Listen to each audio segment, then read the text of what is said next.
Romanos capítulo 13. Rogo-vos, pois, irmãos, pelas misericórdias de Deus, que apresenteis o vosso corpo como sacrifício vivo, santo e agradável a Deus, que é o vosso culto racional. E não vos conformeis com este século, mas transformai-vos pela renovação da vossa mente, para que experimenteis qual seja a boa, agradável e perfeita vontade de Deus. Aleluia. Amém? Amém. Eu gostaria de compartilhar com os irmãos alguns pontos que são necessários para que haja um entendimento melhor sobre o que Paulo estava falando para a igreja de Romanos e sobre o que o Espírito Santo deseja falar conosco nessa noite. Primeiramente, a palavra rogo-vos é um pedido com súplica. É um desejo ardente do mensageiro, do pregador, para com aqueles que estão ouvindo a sua mensagem. Isso deve ser algo que deve permear todo aquele que prega a palavra de Deus. A insistência, o instar, um pedido com exortação, rogo-vos, é um sentimento de que, apesar de Paulo estar fazendo a parte dele em transmitir a mensagem, ele deseja que haja uma resposta a partir dessa mensagem. E nós precisamos dar essa resposta ao Senhor. Todas as vezes que temos a oportunidade de ouvir a mensagem do Evangelho. Então, por isso que ele diz, rogo-vos. É um pedido insistente, é um clamor, é uma súplica com humildade. Rogo-vos. E eu costumo dizer que, da mesma forma, o Senhor, por vezes, se apresenta a nós, querendo de nós uma resposta. E precisamos dar essa resposta ao Senhor. E ainda hoje de manhã nós falávamos sobre isso. O interessante é que as pessoas tendem a protelar, a deixar para amanhã, acreditando que terão uma outra oportunidade, ou um outro convite, ou um outro chamado. E nós não temos certeza de absolutamente nada na vida. E ainda assim o Senhor, Ele chama o pecador ao arrependimento. Ainda assim o Senhor nos chama para estar perto dEle, nos chama para ter comunhão com Ele. E a questão é que protelamos, sempre deixando para amanhã, acreditando que teremos uma nova oportunidade. Eu gosto de uma frase de Charles Spurgeon, e por vezes eu compartilho essa mensagem. Algumas pessoas que eu sei que estão longe da presença de Deus já me responderam nessa mensagem, mas eu fico triste porque me responderam, mas ainda não responderam ao Senhor. E essa frase de Charles Spurgeon diz assim: quantos não partiram dessa vida deixando para tomar uma decisão amanhã? E Paulo, com essa responsabilidade de transmitir uma mensagem, transmitir um chamado, ele está rogando para cada um de nós, rogo-vos. É um pedido insistente. E esse pedido tem ecoado não somente nos nossos ouvidos, mas eu quero acreditar que nos nossos corações, dia após dia, o Senhor tem nos chamado. Aleluia. O Senhor tem chamado a sua igreja. Ele tem instado conosco, apesar da nossa teimosia, apesar do nosso coração duro, apesar da nossa inconstância espiritual e da nossa frieza, Ele tem nos chamado. O maior fato é que nós estamos aqui nessa noite mais uma vez, na casa de Deus, diante da palavra de Deus. E o que Ele requer de nós? Uma resposta. E Paulo diz: rogo-vos, pois, irmãos. Em seguida ele diz: pelas misericórdias de Deus. Eu preferi a tradução dessa Bíblia que diz pelas misericórdias de Deus, porque eu acredito que Paulo, ele está tentando dar uma dimensão maior, talvez, àquilo que a gente enxergue como algo pontual. Pelas misericórdias. Eu sei que em algumas Bíblias a tradução diz pela misericórdia. Mas eu quero que você entenda uma coisa. Na visão do judeu, quando ele coloca determinadas palavras no plural, ele quer dar a dimensão da grandeza que essas palavras representam. Por exemplo, quando o judeu quer se referir a um corpo de água pequeno, ele diz água. O eunuco, sendo evangelizado por Filipe no deserto, eis aí a água. Havia ali um pequeno corpo de água.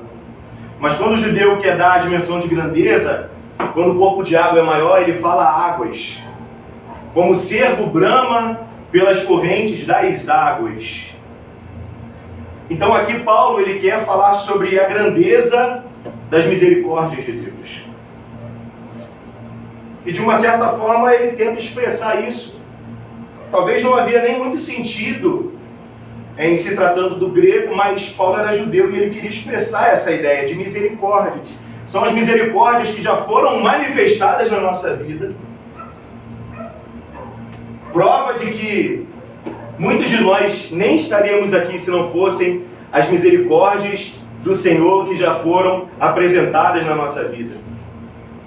Misericórdias essas que continuam resistindo e existindo na nossa vida.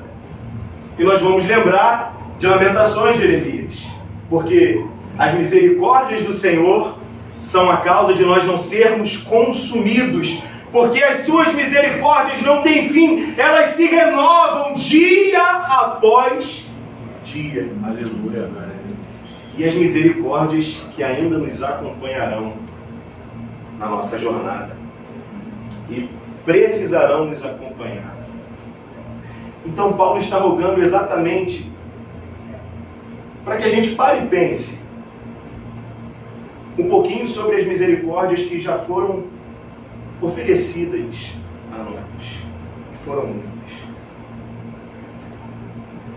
Para que a gente pare e pense que tipo de cristianismo nós estamos vivendo. É um cristianismo de conveniência, de comodidade, ou eu estou verdadeiramente respondendo a todos os tipos de misericórdias que já foram dispensadas sobre a minha vida, e foram muitas. As misericórdias do Senhor são a causa de nós estarmos aqui nessa noite. As misericórdias do Senhor são a causa de nós termos fôlego nos nossos narizes, de nós termos voz para louvar ao Senhor. São as misericórdias do Senhor. Paulo está dizendo: eu rogo a você, para que você pense um pouco sobre todas as misericórdias que o Senhor já te ofereceu. Muitos de nós não era nem para estarmos vivos. Quantos livramentos, muitos dos quais nós nem temos noção. Mas aquele que vigia, aquele que nos guarda, é aquele que nos mantém de pé. É aquele que nos mantém de pé. Paulo está rogando pelas misericórdias de Deus. E aí ele continua a sua mensagem, o foco da sua mensagem. Ele diz: por causa dessas misericórdias, agora precisa haver uma resposta. Uma resposta. Apresenteis o vosso corpo em sacrifício vivo. E é um outro ponto que eu queria compartilhar com vocês, para aprendermos juntos sobre a palavra de Deus. Aqui Paulo cita corpo, não coração.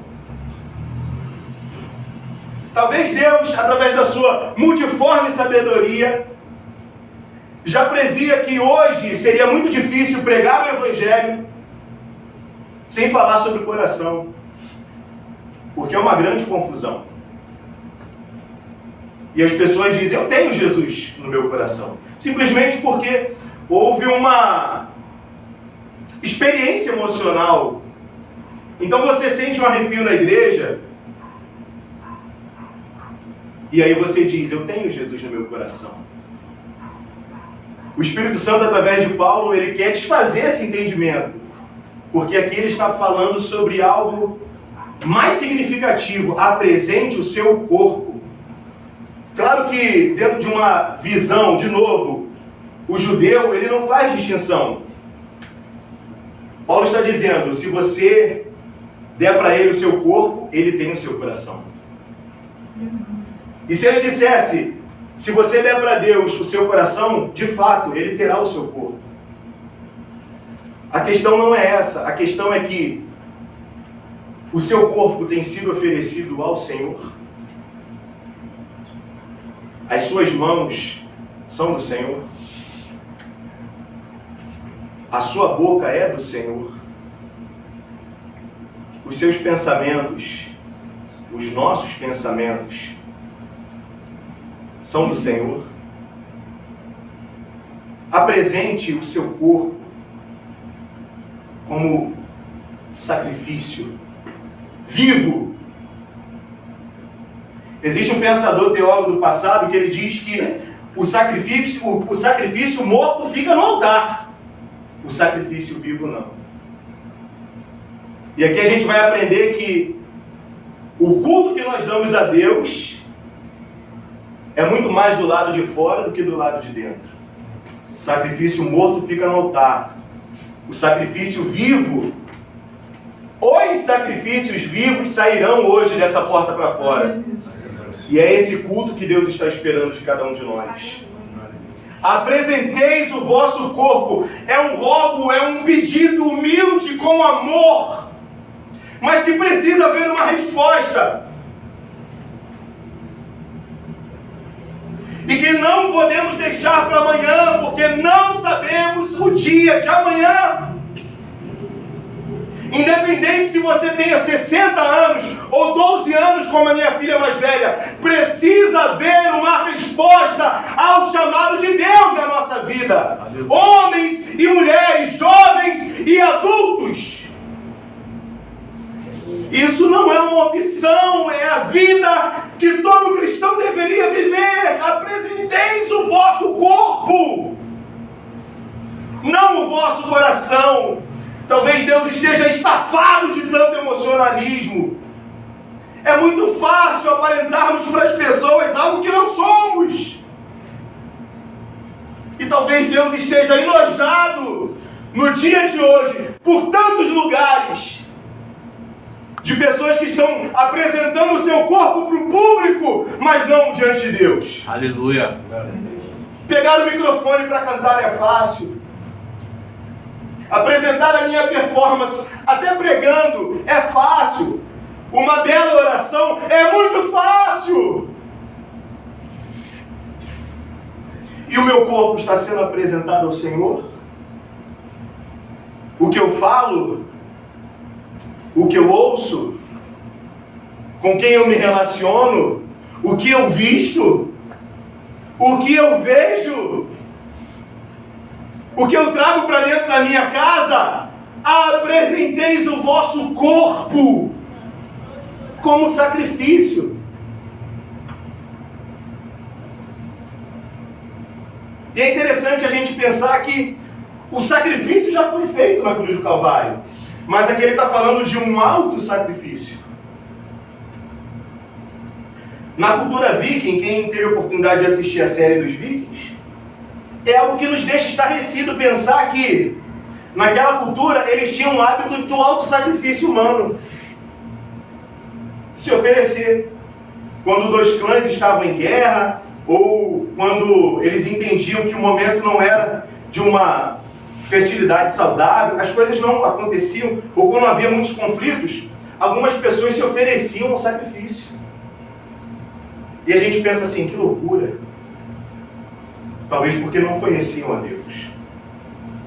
Mas eu quero compartilhar com vocês a ideia do autossacrifício, porque o que eles tinham na mente não era algo desprezível, não.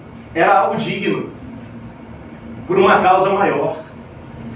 É isso que representa o autossacrifício, porque é uma interrupção da vida. E a gente pensa assim, que loucura! Alguns se ofereciam para serem sacrificados aos deuses, no sentido de uma resposta. E hoje, através do conhecimento da verdade, é exatamente isso que o Senhor está nos pedindo. Um autossacrifício. Porque a minha vida, da maneira que eu vivo ou que eu quero viver, não deve importar mais. Existe algo maior em jogo. Existe um propósito maior em jogo, um projeto maior. E ele não é nosso, ele é do Senhor. Aleluia. Apresenteis o vosso corpo em sacrifício vivo. Apresentar é oferecer. Assim como o Senhor ofereceu a sua vida. Ninguém a tira de mim, eu mesmo a dou. E nós é um chamado. E nós é um chamado. Eu fico triste e contente ao mesmo tempo, por vezes, sair daqui triste porque fui confrontado. Porque a palavra me confrontou. O culto não é para ser agradável a nós, o culto é para ser agradável a Deus. Aleluia. E queira Deus que todas as vezes que nós ouvíssemos a palavra de Deus, de alguma forma fôssemos confrontados. Porque há pontos a serem melhorados na nossa vida. Sempre, sempre, sempre. Se eu saio achando que a mensagem foi boa, talvez eu deva rever meus conceitos. E por vezes eu saio daqui triste porque de alguma forma o Senhor me confrontou e ao mesmo tempo eu fico feliz porque isso é maravilhoso. Porque embora ninguém saiba da minha vida pessoal, o Senhor, Ele sabe. Embora ninguém me acompanhe no meu dia a dia, o Senhor me acompanha. Embora ninguém esteja comigo 24 horas por dia, o Senhor está. Perto está o Senhor daqueles que o invocam em espírito e em verdade. Aleluia.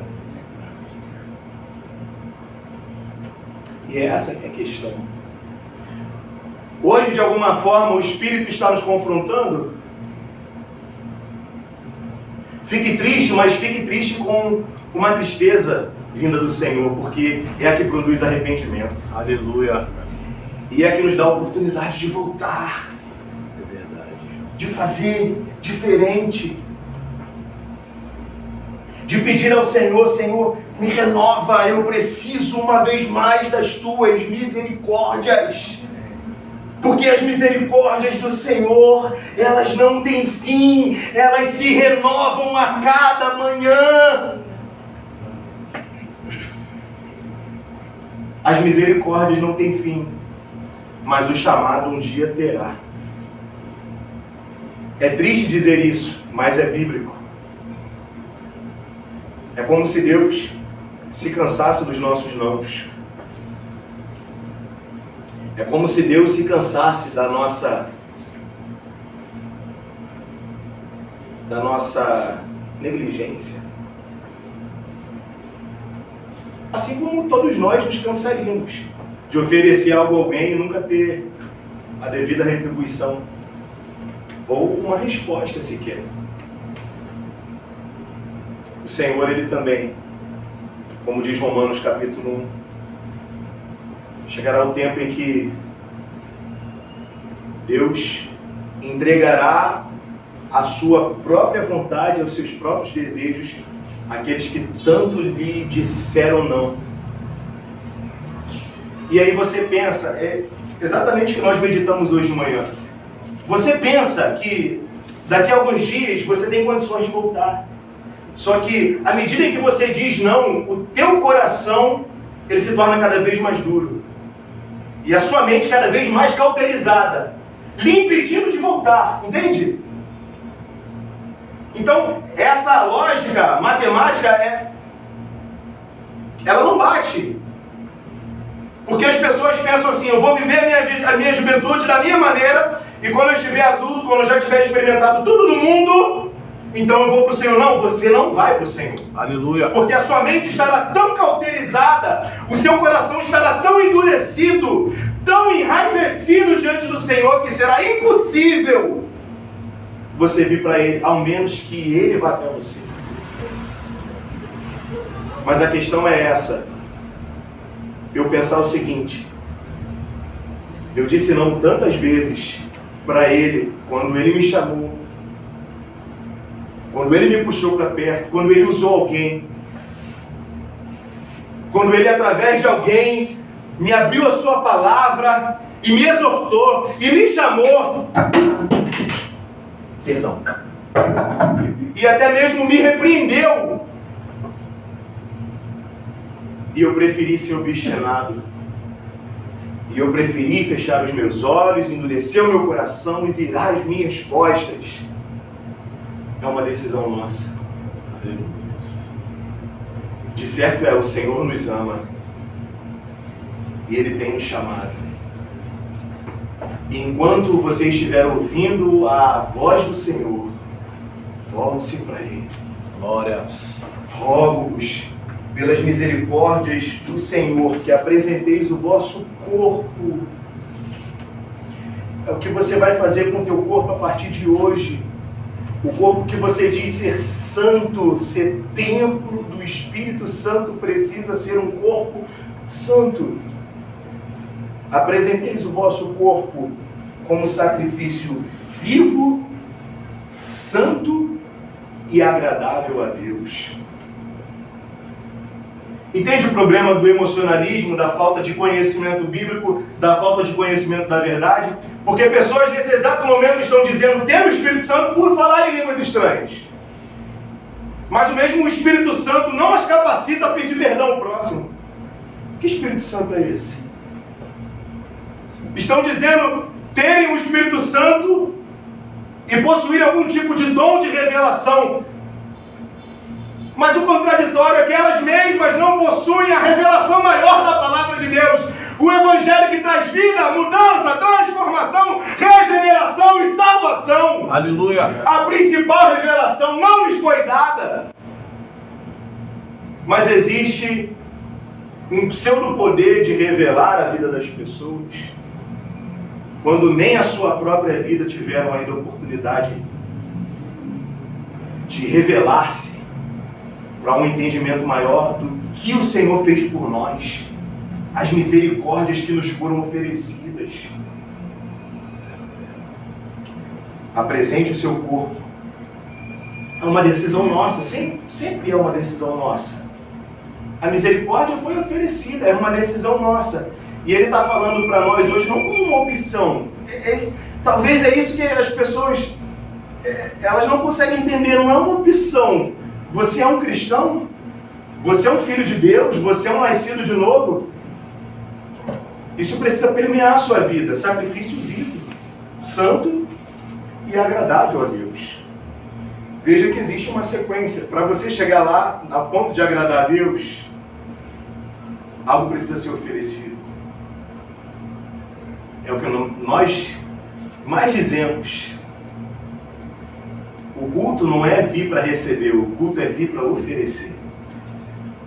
Oferecer ao Senhor aquilo que é digno que nós lhe ofereçamos, não no nosso coração, no nosso emocional. As lágrimas que rolam, mas sem uma vida de transformação. Arrependimento não é quando você chora, arrependimento é quando você muda. É verdade. E hoje cada um de nós estamos tendo a oportunidade de nos arrepender, de nos voltarmos para o Senhor uma vez mais. O que é que você está fazendo com a sua vida? O que é que você está fazendo com as suas escolhas, que são suas. Mas amanhã, talvez você não tenha mais a oportunidade de escolher. É essa que é a questão. E hoje o Senhor está te dando a oportunidade de oferecer, de apresentar diante dele um sacrifício vivo, santo e agradável a Deus. Esse é o culto racional. O culto aqui, a palavra grega que Paulo usa, é latreia. Aqui dá uma ideia muito maior de culto com relação ao serviço. Entende? Com relação ao que eu estou apresentando diante de Deus em prol do seu serviço. O meu corpo como instrumento ao Senhor. Esse culto aqui, que nós estamos fazendo aqui, e que em muitas outras igrejas, nessa hora está sendo oferecido, talvez seja um culto que não está sendo agradável aos olhos do Senhor. Simplesmente porque é um estereótipo, é algo a ser transmitido que não é real, não é verdadeiro. E embora todos os que estão ao redor não saibam, o Senhor, Ele sabe. Aquele que é mais importante saber se o meu coração hoje está quebrantado ou não, Ele sabe como o meu coração está. Não importa o que as pessoas estejam vendo, o Senhor, Ele está me vendo nessa noite. Ele está sondando o mais íntimo do nosso coração, não as nossas vestes. É por isso que no passado o Senhor falou, porque vocês rasgam as vossas vestes e nunca o vosso coração. Aleluia. Culto racional. Por que racional? Porque é uma resposta lógica às misericórdias de Deus. O culto oferecido racionalmente, preste atenção, é uma resposta lógica às misericórdias do Senhor que nos foram dadas. Eu sei de onde Deus me tirou. Eu sei o que Ele fez na minha vida. Eu sei o quanto Ele me perdoou. Eu sei o quanto Ele me regenerou. Eu sei que Ele me deu um novo coração. Ele me deu uma nova oportunidade de viver não mais para mim mesmo, para os meus sonhos egoístas, para as minhas ambições mesquinhas. O que o Leonardo deseja ou importa, o que o Leonardo deseja ou sonha, não é que não importa, importa, mas fica em segundo plano. O importante é a partir de agora o que Ele quer de mim. Amém? Posso ouvir um amém? Amém. É o que Ele quer de mim. É o que mais deveria importar. Por quê? Porque eu estava morto e Ele me deu vida. Eu estava perdido e Ele me encontrou. Eu estava sujo e Ele me lavou. Se hoje eu tenho a percepção de estar num lugar em que eu não mereceria estar, eu devia viver uma vida em gratidão ao Senhor. E o verso 2 diz: e não vos conformeis com este século ou com este mundo. Conformar, tomar forma de algo. Amoldar. É como os tijolos de uma construção. Os tijolos de uma construção. Cada um deles são bem parecidos, porque todos passam por uma mesma forma, por uma mesma forma. Então, são bem parecidos. E aqui o Senhor está falando exatamente sobre isso. Que tipo de forma você está passando e que tipo de forma você está tomando para a sua vida? É através da forma que o mundo dá? Conformar. Eu perdi alguém muito querido. Eu não aceito, mas eu preciso me conformar. Eu preciso me adequar a essa nova realidade. Está entendendo? E o conformar com o mundo é a ideia de que você precisa se adequar ao mundo, ao padrão do mundo, que você precisa ser igual às suas amigas, que você precisa ser igual aos jovens da sua comunidade, que você precisa se vestir igual, andar igual, falar igual, ver as coisas que eles veem, assistir o que eles assistem, trazer para a sua vida aquilo que eles trazem. O Espírito Santo está falando para você nessa noite. Não se conforme com este século, com este mundo. Não se conforme. Mas antes, transformai-vos pela renovação da vossa mente. Conformar, tomar forma de algo. Transformar, tomar a oportunidade de ser transformado. É algo transcendente, entende? Eu não tinha a possibilidade de me tornar algo que o Senhor está me tornando. Ele é poderoso para me tornar algo que eu não sou. Eu era mau e o Senhor me deu o seu Espírito Santo. Eu era mentiroso. Hoje eu só falo a verdade. Eu era devasso, depravado, imoral. Hoje o Senhor me deu um coração reto, limpo e puro para o adorá-lo em espírito e em verdade. Transformação é você se tornar algo que você não é. É possível isso acontecer? Naturalmente falando? Não. Isso só pode acontecer espiritualmente, através de uma ação do Espírito Santo. E hoje é tão complicado falar sobre o Espírito Santo, porque as pessoas perderam a noção do que é a ação do Espírito Santo, de verdade. O Espírito Santo é quando eu olho uma pessoa que era arredia, mal educada, grossa, se tornando uma pessoa mansa, amigável, amorosa. Aí eu vejo a ação do Espírito Santo. Aleluia. É quando eu vejo uma jovem que se vestia mal, não dava valor ao seu próprio corpo, a imagem que ela queria passar, porque era uma imagem deturpada, é a imagem que o mundo coloca como padrão. Mas aí entra o Espírito Santo e essa jovem passa a vestir roupas com modéstia e decência. Ela está sendo transformada à imagem do Senhor seu Deus. Aleluia. Como princesa que ela deveria ser, filha do rei, não como uma qualquer uma. Eu vejo a ação do Espírito Santo. Eu vejo a ação do Espírito Santo quando um casal que não consegue conviver, senão por meio de muita guerra, de muita luta, panelas voando dentro de casa, xingamento, ofensa, afronta. Eu vejo a ação do Espírito Santo quando eu vejo esse casal caminhando na mesma direção, embora todas as dificuldades, o Senhor está transformando um, o Senhor está transformando o outro. O que os vizinhos ouviam, o xingamento, as panelas voando, agora eles não ouvem nada e há uma possibilidade de enxergarem algo aconteceu dentro daquela casa. O Senhor Jesus agora habita lá. Aleluia. É aí que eu vejo a ação do Espírito Santo. Não esse estereótipo louco que as pessoas querem passar. É muito fácil da gente identificar. Não é difícil. Não é difícil. O Espírito Santo me capacita a fazer tantas coisas que talvez as mais simples eu não consigo exercer.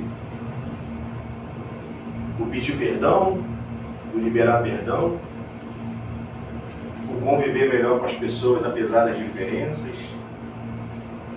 o respeitar, o educar, o ensinar, até mesmo ouvir. Será que estamos preparados para ouvir? Será que estamos preparados para que alguém vindo de Deus me repreenda e me traga luz para eu mudar a direção da minha vida? Será que eu estou apto a ouvir isso? Ou eu vou achar que é pessoal, ou eu vou achar que está se metendo na minha vida em algo que não deveria se meter, ou coisa do tipo. Aonde está a ação do Espírito Santo? Transformai-vos pela renovação da vossa mente. É uma mudança de pensamento, entende? Mudança de conceito. E caramba, como é bom a gente pensar e lembrar que tantos dos nossos conceitos com o passar desses anos mudaram, não é verdade? Quanto dos nossos pensamentos, e olha, pensamentos que batíamos o pé, e ai de quem quisesse nos convencer do contrário. Mas o Senhor é poderoso para nos convencer do contrário. É Ele que transforma a nossa mente e nos dá uma nova mente, uma nova maneira de pensar, não de acordo com os padrões do mundo, mas de acordo com a sua santa palavra e com a sua santa vontade. Transformai-vos pela renovação, renovo da vossa mente, dos vossos pensamentos, das vossas ambições, dos vossos sonhos. Talvez seja o lugar mais difícil de acessar. É a mente de alguém. Porque veja bem, as pessoas transmitem ser uma coisa, mas por dentro é uma outra coisa totalmente diferente. Até para as pessoas mais próximas de nós, dentro da nossa casa. Você não sabe o que está pairando na cabecinha do seu filho, da sua filha. Não sabe. Até que o mundo são 24 horas do dia. Talvez em 15, 16 horas do dia, o mundo e Satanás está enchendo a cabeça do teu filho, a fim de arrancá-lo da presença de Deus e de fazer da vida dele um sacrifício ao diabo. Você não sabe o que passa pela cabeça dele. Você não sabe o que passa pela cabeça dela. A mente. Então transforma. Mais uma vez eu digo, Deus está nos chamando, independente da sua idade. Eu tenho 60 anos, Deus está te chamando hoje. Eu tenho 12 anos, Deus está te chamando hoje. Se você tem a capacidade de ouvir essa palavra, se você tem a capacidade de perceber, de discernir que o Senhor está falando contigo, volte-se para Ele em arrependimento. O Senhor, Ele nos ama. Aleluia. E para finalizar, Ele diz, para que experimenteis. Experimentar é provar algo. É provar e atestar. Aleluia. Entende? Provar e atestar em vida. O sacrifício que é vivo, que eu vou sair daqui dessa noite, eu vou viver esse sacrifício lá fora, agora vai haver uma resposta de Deus. Porque houve uma resposta nossa. Ele me chamou e eu estou nessa noite disposto, predisposto. Não tem problema se hoje você chegar à conclusão de que durante esses dias, esses últimos dias, eu não tenho apresentado minha vida diante de Ti, Senhor. Eu não tenho apresentado meu corpo. Eu tenho sido um cristão negligente. Eu tenho sido frio na minha vida espiritual. Eu não tenho desejo da Tua palavra. Meu irmão, minha irmã, não há problema. Se hoje você se voltar para o Senhor em contrição e entender que Ele está te chamando e você dizer a partir de hoje, Senhor, eu quero apresentar o meu corpo em sacrifício vivo, santo e agradável a Deus. Glória a Deus. Se essa é a medida do culto racional, é o que eu quero fazer hoje. Aleluia. Porque não há uma outra opção para aqueles que querem viver debaixo da vontade de Deus. Não há outra opção. Cristão, você precisa do Espírito Santo. Cristão, você precisa da palavra de Deus diariamente. Você precisa. Cristão, você precisa de oração, porque senão você vai cair. Você precisa. Culto racional, para que você experimente qual seja a boa, agradável e perfeita vontade de Deus. Eu acho que na oração do missionário Davis hoje pela manhã, foi o finalzinho da oração, foram essas palavras. Para que nós experimentemos qual seja a boa, agradável e perfeita vontade de Deus. Qual é a vontade de Deus para a nossa vida? Já parou para se perguntar? A palavra tem a resposta. O que nós meditamos hoje tem a resposta. Que eu apresente o meu corpo a Ele.